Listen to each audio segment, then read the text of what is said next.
Volodymyr Zelensky addressed Congress just a couple of hours ago and made his plea for as much American support as he could possibly get as the overall battle inside of Ukraine continues to grow in intensity. He spoke in English for a short part of that overall address. Here is Volodymyr Zelensky speaking in English. As the leader of my nation, I am addressing the President Biden.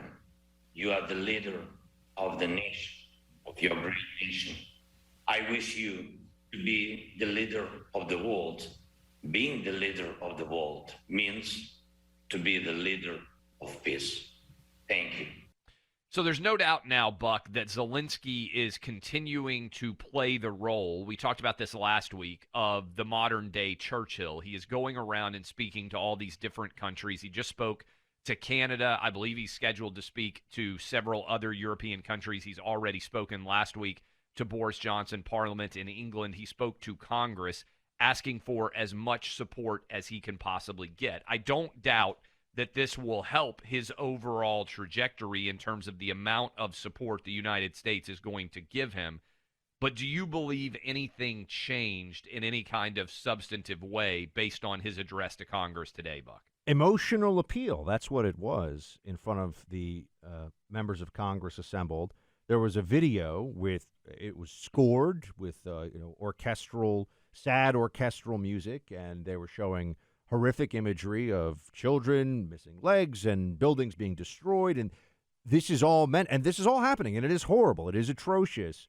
This is meant to evoke an emotional response from us that we should think differently about what the U.S. role in this should be based upon the emotional appeal, right? Based upon our sense of outrage morality.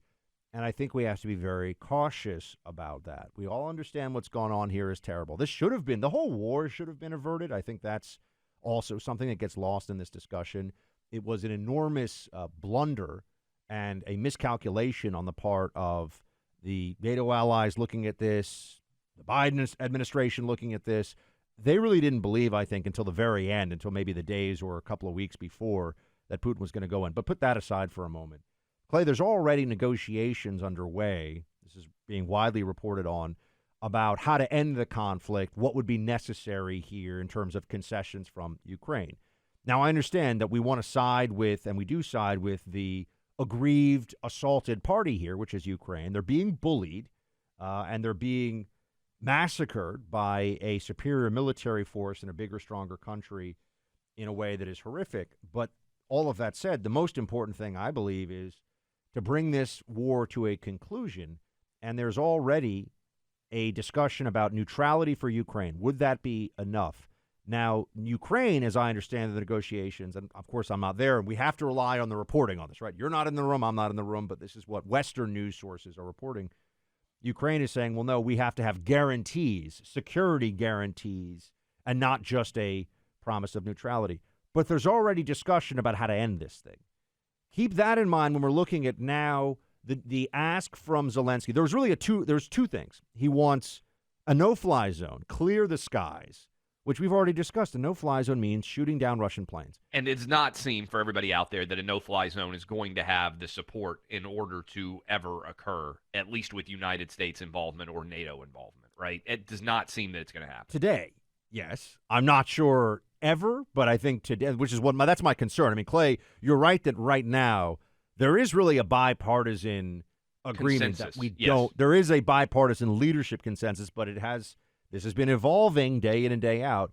The secondary ask was, well, if you won't do that, give us more weapons. And now there's discussion of sending the Switchblade suicide drones, for example. I mean, it's a suicide for the drone, not a person.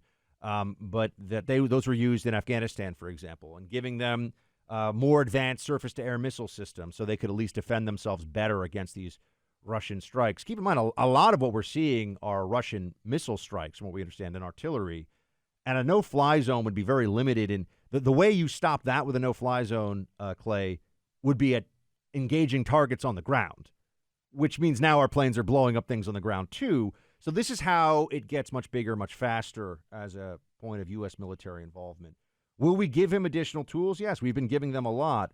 But I think the focus should be on trying to figure out what the negotiation could be here, what the final deal could be to end this, more so than this idea that Ukraine is going to be able to I still think people think Ukraine is going to be able to defeat Russia in this fight and kick them out of the country, and I don't see that happening, and I don't think anyone who's following it very closely as a conflict sees that happening.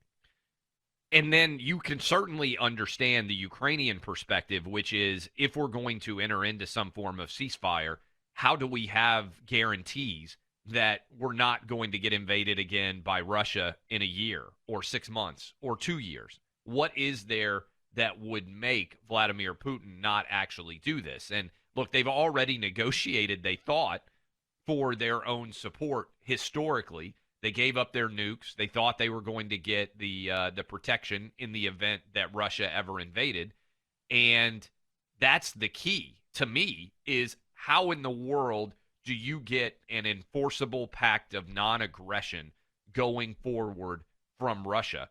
And can you trust anything that Vladimir Putin says in this arena? I don't think you can, Buck. And so that raises the issue of how do you ever end this conflict when there is no mutuality of trust that Vladimir Putin is going to accede to anything he agrees to today or tomorrow or in the near future for months or years into the future. That's just not going to happen. So you can't trust him. There's two parts to this, right? There's the stopping the missiles and the bombs from falling right now to save as many lives as possible while we can. And then I think what you're getting to, Clay, is the reality of what things actually look like even after a ceasefire. And even if there is, I mean, right now, I think there's essentially no chance that you're going to have Russia agree to give back any of the territory. Forget about Crimea. That's been officially part of Russia, even though the international community rejects it. It's been officially part of Russia for years. But everything that they've grabbed in the east, maybe even some of the stuff they've grabbed to the north of Kyiv, the capital city, they may say, well, no, this is now a Russian protectorate. We need this for a strategic buffer, if you will, between a hostile state and us. And so what's the difference between that and a forward operating base for further aggression against Ukraine in 2 years, in 10 years, who knows, to take more of the country as a stronger, more powerful neighbor? So, is that likely to happen? I think so. I think that's one of the big challenges here is even if there is a ceasefire and a promise of neutrality, it feels like this is just a phased consuming of the Ukrainian state by the Russian bear that is happening right now. It's just a question of how much they do today, how much they'll do in 6 months and in 6 years. But it all also comes back to, do we want to have a fight with Russia? Does the United States, do our NATO allies want to see how crazy Putin's willing to be if he feels backed into a corner? And I think the answer is still, for those who understand what he could pull off and what he could try, this is not our fight. Our troops should not be involved. Our airmen and women should not be involved. But, Clay, that could change very quickly. Enough of these videos, enough of these appeals. Not only that, I mean, what in the world going forward is going to happen in terms of bringing Russia back into the global order? How much trust? I mean, again, the analogy that I would use historically, Buck, is this feels a bit to me like the first Gulf War, where Saddam Hussein invades Kuwait. The United Nations, everybody comes together to kick him out of Kuwait, but he's still in control. And so it's just part and parcel of a longer story as opposed to some sort of official resolution. Obviously, the difference is Russia is gaining territory here, whereas Iraq lost all of its territory. But Saddam Hussein remained in power, and we ended up having a second part to that, which was the second Gulf War. I don't know that we're going to get any sort of substantive resolution here because Putin, it appears, is going to remain in power. And how can you trust anything that he's going to do after what we've seen over the last 3 weeks or so? And it does feel like we're entering a new Cold War that's really a two-front Cold War. Yes. We have Russia to deal with in the West, although, of course, Russia also stretches to the East, but Russia to deal with in the West and China to deal with in the East. China more economically, at least right now, Russia more militarily, but the old Soviet Union may be gone. We've got some pretty massive challenges in geopolitics going forward in the West. It's not going to be the clear sailing many of us had hoped for, unfortunately. The first thing we would have to do is suppress the enemy air defenses. So we'd have to take out the Russian surface-to-air missile sites. And then, as Russian airplanes are flying, you have to enforce the no-fly zone, so you have to shoot them down. And we can do that. But then we're in a direct combat action with the Russian military. That means we are at war with Russia. And at this point, I think it is in the best interest of everybody for us to avoid being at war with Russia. Russia has 6,000 nuclear warheads. We have 5,500. The support we're giving Ukraine right now is effective. Welcome back to Clay and Buck. That was Senator Mark Kelly on the no-fly zone. Yeah, it is best if we avoid a war with Russia. I think that is pretty clear. And so that would be, let's be very clear-eyed about this one. What is the worst possible outcome here? I think that's the worst possible outcome of all of the things that we are seeing. So we should do everything we can to avoid that. So then what other options are there? Well, Congressional Minority Leader Kevin McCarthy says that we need to give Ukraine a mix of stuff so they can create their own no-fly zone. I thought President Zelensky was very powerful, as many of you watched. He made the case very strongly. When you think about what President Biden should do, I think there's a bipartisan movement right here. Provide them the mix. Provide them the planes where they can create a no-fly zone. Provide them the armament that they need to continue to fight a war that they did not create. I thought the video was one of the most moving moments in there. Made the case of the murdering of innocent people, that war crimes are being committed, that America and the world cannot sit by and ignore.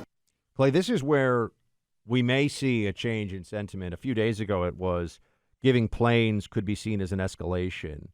And people argue, well, we're already giving them shoulder-fired missiles, and what's the difference? Well, you know, it's like if you give your if you were to give your neighbor a rifle to fight off a home invasion versus, I guess, giving them a bazooka. I mean, there are different levels of military assistance and involvement that one could point to. But, I mean, to be fair, it's lethal aid either way, so I see this.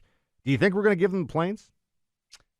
It seems like there is a building consensus towards giving them the planes. I mean, when I watched the Zelensky discussion, Buck, what immediately comes to mind, remember early on when he said, this may be the last time that you see me alive. And there was this idea that Russia was going to capture and assassinate Zelensky. Yep.